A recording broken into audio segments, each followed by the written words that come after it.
confidence that only those who knew me really well could see through. We lived in Wall Lake in Sac County, Iowa, 50 miles northwest of Des Moines. It was one of those one-stoplight, one-horse Midwestern towns that a motorist would pass through in the blink of an eye and probably not even notice. But if you were looking for a place that epitomized small-town America, Wall Lake would be as good as any. It was a great place to grow up. Everybody in town knew everybody else, and it was like living in a big extended family. Very little disturbed the sleepy calm of Wall Lake.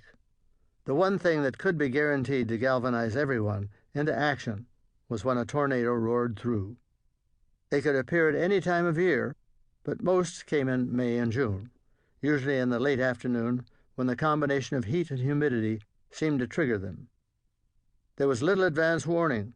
Sometimes the siren at the nearby timber yard would wail, but most often it was just a sudden shout of "Twister!" yelled from one house to another.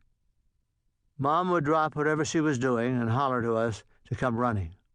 Once I caught a brief glimpse of a dirt-black whirling column, like a charcoal smudge on paper, linking the earth and the bruised purple-gray of the sky as it snaked through the cornfields toward us. Then Mom grabbed my arm, pulled me inside, and hustled all of us down to the cellar.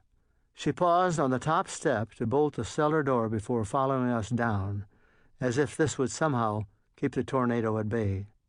She didn't switch on the electric light down there, and we sat in near total darkness, broken only by the feeble daylight seeping through chinks in the wooden shutters that covered the coal chute.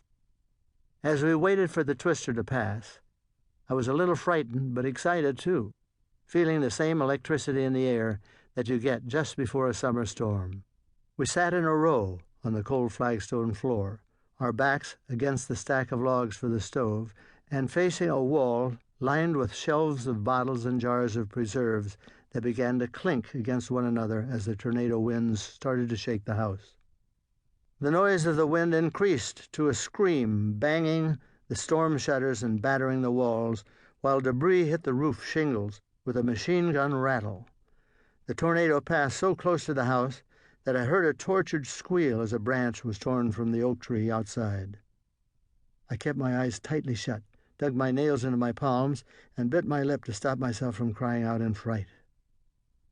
Even when all was silent again, my mom made us wait a while longer and then went upstairs alone to check that we still had a roof and that the twister wasn't doubling back in its tracks. By the time we were allowed back upstairs, all fear was forgotten and our eyes were shining with excitement. We rushed outside to trace the track of the tornado by the trail of flattened corn and damaged trees and buildings. Mom sent us to check that our neighbors were okay, and later we straggled back and held the ladder for Dad while he began repairing the storm damage and replacing the missing shingles. Our house was Mom's family home, where she had been born and raised. It was built of white-painted clapboard and had a shingle roof and a covered stoop where we'd sit on hot days and warm summer evenings, shaded by a roof supported by 3 white pillars. There was a wood-burning cook stove in the kitchen and an icebox on the shaded north-facing side of the house. There was no refrigeration then, and the icebox had to be refilled daily with a block of ice cut in winter from the frozen Black Hawk Lake and stored in a room off the main cellar insulated by straw bales for summer use.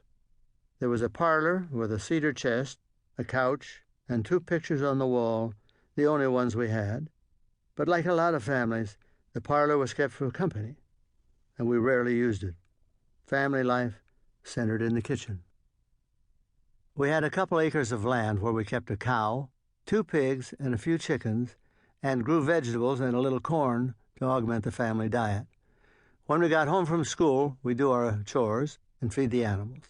Then we'd play for hours on the rope swing hanging from the oak tree, play baseball in the field down the hill using cow dung for bases, hunt for frogs in the ditch, or go fishing for catfish, crappies, and walleyes and bluegills in Black Hawk Lake.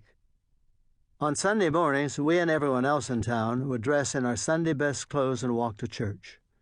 There were several in town, but we attended the Presbyterian Church on the main street, a white-painted clapboard building with the entrance reached by a flight of steps from the street. On hot summer days, we would sometimes